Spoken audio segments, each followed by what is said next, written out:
ঘৰুৱা অশান্তি কেনেকৈ দূৰ হ'ব? আজিকালি বেছিভাগ পৰিয়ালৰ সমস্যা ঘৰুৱা অশান্তি।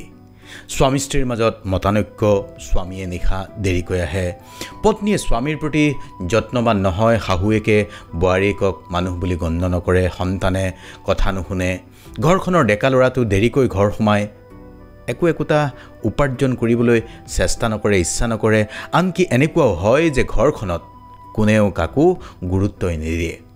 ঘৰুৱা অশান্তি দিনে দিনে বাঢ়ি গৈছে। পৰিস্থিতিয়ে কিছুমানৰ এনে ৰূপ পাইছে যে সকলো একেলগে থাকিও বেলেগ বেলেগ। কিছুমানে কম্প্ৰমাইজ কৰিছে বা কৰিবলৈ বাধ্য হৈছে, কিছুমানে ভাগ্য বুলি ধৰি লৈছে। এনে ক্ষেত্ৰত আমি ভাবিছোঁ ঘৰুৱা অশান্তি দূৰ কৰাৰ কোনো উপায় নাই নেকি? আহক আজি যদি শেষলৈকে ভিডিঅ'টো চাই বা শুনে, আমি আশা কৰিম ঘৰুৱা অশান্তি আপোনাৰ দূৰ হৈ যাব। প্ৰথমে স্বামী স্ত্ৰীৰ পৰাই আৰম্ভ কৰিছোঁ। স্বামীয়ে নিশা পলমকৈ আহে, পত্নীক পূৰ্বৰ দৰে মৰম আদৰ নকৰে। মুঠতে দুয়োজনৰ মাজত আজিকালি কথা বতৰা খুব কমেই হয়। তথাপি চলি আছে সংসাৰখন। শ্ৰীমদ ভগৱদ গীতাত ভগৱান শ্ৰীকৃষ্ণই কৈছে, আমি আমাৰ ধৰ্ম পালন কৰা উচিত। ধৰ্ম মানে আমাৰ দায়িত্ব পালন কৰাৰ কথা কৈছে ভগৱানে। আপুনি স্বামী বা স্ত্ৰী যেতিয়া এখন সংসাৰত সোমায় আপুনি, তেতিয়া ইজনে আনজনৰ প্ৰতি থকা ধৰ্ম বা দায়িত্ব পালন কৰিব লাগিব। গীতাত ভগৱান শ্ৰীকৃষ্ণই আৰু কৈছে সমতা আৰু সন্মানৰ ৰক্ষা কৰাৰ কথা কৈছে। আপুনি আপোনাৰ সংগীৰ ব্যক্তিগত অনুভূতি, স্বাধীনতাক সন্মান জনাব লাগিবই। অৰ্থাৎ ইজনে আনজনৰ অনুভূতিৰ প্ৰতি সহানুভূতিশীল আৰু সমমৰ্মী হ'ব লাগিব। আচলতে যিকোনো সম্পৰ্কত আৰম্ভণিতে যেতিয়া সকলো নতুন হয় তেতিয়া সকলো ভাল লাগে, আৰু যেতিয়া সম্পৰ্ক পুৰণি হৈ যায় একেই কথাবোৰেই আমনিদায়ক হৈ পৰে। কথাবোৰ কিয়? সেইকাৰণেই সংগীৰ প্ৰতি একেধৰণৰ বা এক ধৰণৰ আকৰ্ষণ কমি যায়। অপ্ৰিয় যেন লাগিলেও এয়াই সত্য। কিন্তু এনে সময়ত সম্পৰ্কটোক সদায় নতুন ধৰণে আৱিষ্কাৰ কৰিব পাৰিব লাগে। ইজনে আনজনৰ ভাল বেয়া সকলো অনুভূতিৰ সম অংশীদাৰ হ'ব লাগে। ভগৱান শ্ৰীকৃষ্ণই গীতাত কৈছে কৰ্মণ্যে বাধিকাৰাস্তে মা ফলেষু কদাচন। কৰ্ম কৰা ফল আশা নকৰিবা। স্বামী স্ত্ৰীয়ে যেতিয়া এটা সম্পৰ্কত বান্ধ খায় তেতিয়া দুয়োজনেই ইজনে আনজনৰ দুখ গুণ সহিতেই একাত্ম হোৱাৰ শপত খায়। চাওক, কেতিয়াও কোনো দুজন মানুহৰ চিন্তাধাৰা একে হ'ব নোৱাৰে। কেতিয়াও কোনেও কাকো সম্পূৰ্ণকৈ বুজি পোৱা সম্ভৱ নহয় চিনেমাৰ বাহিৰে। গতিকে যেতিয়াই এনে এক পৰিস্থিতি আহে, পৰিৱেশ আহে, তেতিয়াই আপুনি মনত ৰাখিব মত পাৰ্থক্য সংসাৰতো থাকিবই। প্ৰথমেই ভুল হৈ যায়, আমি সংগীৰ পৰা প্ৰত্যাশা বহুত ৰাখোঁ। তেওঁ আমাক অমুকটো কৰি দিয়ক, তমুকটো কৰি দিয়ক। প্ৰত্যাশা যেতিয়া কম থাকে একো নাপালেও আপুনি দুখ কৰিবলগীয়া নাই। প্ৰত্যাশা কমাই আনক, এক্সপেক্টেশ্যন। যিভাৱে সংগী আছে সেইভাৱে সংগীক গ্ৰহণ কৰক। চাওক, এটা প্ৰেক্টিকেল টিপছ আপোনাক কৈছোঁ। যেতিয়াই সংগীয়ে জোৰকৈ চিঞৰিছে আপুনি সমান বা একেই চিঞৰ আপুনি দিয়াৰ প্ৰয়োজন নাই। সহ্য অলপ কৰিব লাগিব, অলপ কম্প্ৰমাইজ দুয়োজনেই কৰিব লাগিব। ভিডিঅ'টো স্কিপ নকৰিব। যেতিয়া স্বামী স্ত্ৰীৰ মাজত কোনো বিষয়ত মতানৈক্য হয়, ইজনে আনজনৰ সৈতে মুকলিমূৰীয়াকৈ কথা পাতিব পৰা পৰিৱেশ এটা সৃষ্টি কৰিব লাগিব। আৰু সমস্যা এটা আৰম্ভণিতে মষিমূৰ যেতিয়া কৰি ল'ব, মানে যিকোনো কথাক লৈ যেতিয়া মতানৈক্যৰ পৰিৱেশ হয়, সমস্যাটো চিনাক্ত কৰি সমাধান সূত্ৰ উলিয়াবলৈ চেষ্টা কৰক। চাওক, সহ্য কৰাৰ অশেষ শক্তি নাথাকিলে সংসাৰ ধৰি ৰাখিব নোৱাৰি। কিছুমানে 50 বছৰ একেলগে সংসাৰ কৰাৰ পিছতো কোৱা শুনা যায়, এই মানুহজনক বা এই মানুহজনীক আজিলৈকে বুজি নাপালোঁ। সেয়াও মৰম। তথাপি তেওঁলোকে সংসাৰখন 50 বছৰ ঠিকে থাকে কেনেকৈ চলাইছে? মূল্যবোধ লাগিব, অলপ সহ্য গুণ লাগিব, সংসাৰত এই গুণ লাগিব স্বামী স্ত্ৰী উভয়ৰে বাবে। এতিয়া দেখিছোঁ কথাখিনি দীঘলীয়াই হ'বলৈ গৈ আছে, গতিকে চমুৱাই আনিছোঁ।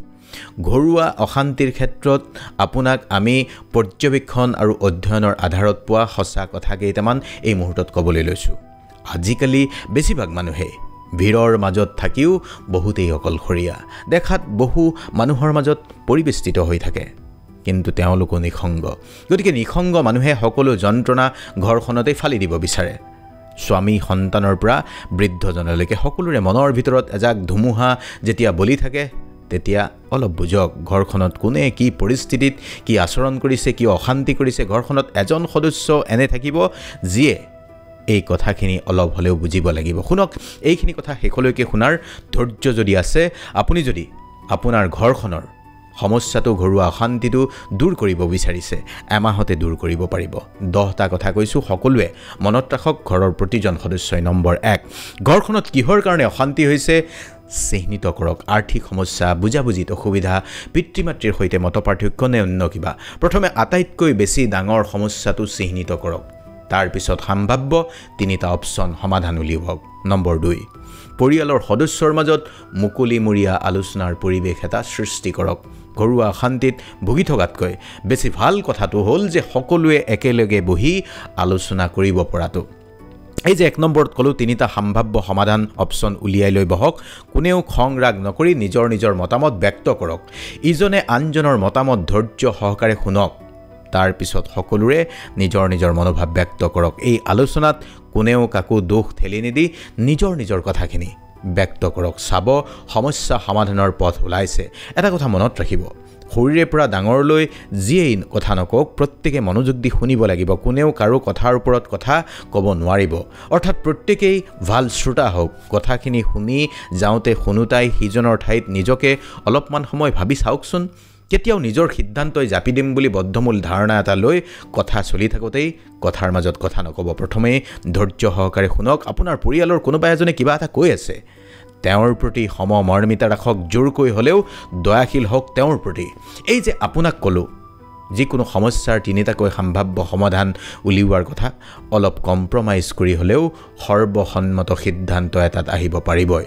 আৰু যদি সমস্যা অতি গুৰুতৰ মধ্যস্থতাকাৰী বন্ধুৰ সহায় লওক যিয়ে পৰিয়ালটোক জানে আৰু বেছিভাগ পৰিয়ালত অশান্তি হোৱাৰ মূল কাৰণ পৰিয়ালত কোনো সীমা নথকাটো বাউণ্ডেৰী নথকাটো এই যে ল'ৰাটো দেৰিকৈ আহে মুখত কিবা হবাৰ গুণ পাই ৰাতি ৰাতি এই কামটো সি কেতিয়াৰ পৰা কৰিলে ঘৰখনত এটা সীমা ৰাখক ঘৰখনৰ সকলো সদস্যই নিশা 10 বজাৰ ভিতৰত ঘৰ সোমাব লাগিব এটা বাউণ্ডেৰী 10ম শ্ৰেণীলৈ পঢ়ি থকা সকলে সন্ধিয়া 7 বজাৰ ভিতৰত ঘৰ সোমাব লাগিব তাতকৈ পলম হলে কিয় পলম হল ফোন কৰি জনাব লাগিব এনেকৈ এটা বাউণ্ডেৰী যদি সৰুৰে পৰাই অভ্যাস কৰা হয় এটা পৰিয়ালত ডাঙৰলৈ থাকি যাব স্বামীয়ে দেৰিকৈ আহে স্বামীয়ে যদি মদ খাই বাহিৰত দেৰি কৰে ঘৰতে খাবলৈ দিয়ক শুনিবলৈ বেয়া ঘৰতে খাবলৈ দিয়ক বুলি কৈছো মদ খোৱাটো বেয়া কিন্তু বাহিৰত খাই পৰিয়ালৰ সন্মান নষ্ট কৰাতকৈ ঘৰতে আহি শান্তিত খাবলৈ দিয়ক নিয়ম মাফিক মনত ৰাখিব ঘৰত খাবলৈ দিলে বেছি দিনলৈ নাখায় আমনি লাগি যাব কিন্তু এটা লিমিট ঘৰত খালেও থাকিব লাগিব সকলোৰে এটা লিমিট আছে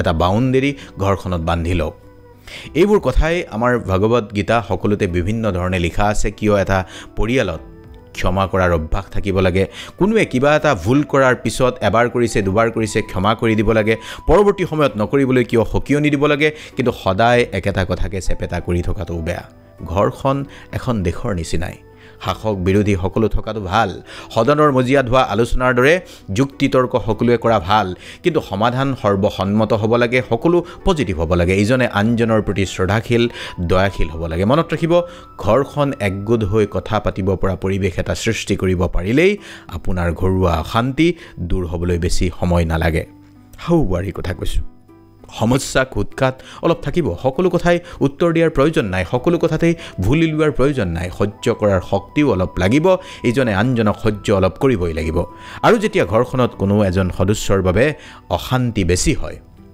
তেতিয়া মন কৰিব তেওঁৰ কিবা মানসিক সমস্যা চলি আছে নেকি খুব কিবা ভিতৰি সমস্যা এটাত ভুগি আছে নেকি বাহিৰত ঘৰখনত গণ্ডগোল লগাই আছে যাৰ বাবে তেনেহলে তেওঁৰ সমস্যাটো সমাধান কৰিবলৈ পৰিয়ালৰ আটাইয়ে সহায় কৰক ডিপ্ৰেছন হৈছে অন্য কিবা সমস্যা হৈছে আলোচনা কৰি সমাধান কৰিবলৈ এটা পৰিৱেশ দিয়ক আটাইয়ে সহায় কৰক আটাইতকৈ গুৰুত্বপূৰ্ণ এইবোৰ একোৱেই যদি কামত নাহে বুলি আপুনি ভাবিছে তেনেহলে আপোনাৰ পৰিয়ালৰ অশান্তি কোনেও দূৰ কৰিব নোৱাৰিলে বুলি যদি ভাবিছে তেনেহলে এটা কাম কৰক মাত্ৰ এটা কাম কৰি চাওক ঘৰখনে এটা সিদ্ধান্ত লওক আগন্তুক 30টা দিনলৈ পৰিয়ালটোৱে নিখাৰ সাজ সকলোৱে একেলগে বহি খাব আৰু ঘৰৰ সকলো কথা যিকোনো কথা বজাৰ সমাৰৰ পৰা আটাইবোৰ খোৱাৰ সময়ত আলোচনা কৰিব খোৱাৰ ঠিক আগে সকলোৱে বহিব কথা পাতিব ধুমুহা বৰষুণ যি হলেও পৰিয়ালৰ প্ৰতিজন সদস্যই একেলগে বহি নিখাৰ সাজ এমাহৰ বাবে খাই চাওক ব্ৰত ৰখা বুলি ধৰি লওক এমাহৰ বাবে একেলগে খাম বুলি দেখিব 31 দিনৰ পৰা সমস্যাবোৰ কমি আহিছে অশান্তি কমি আহিছে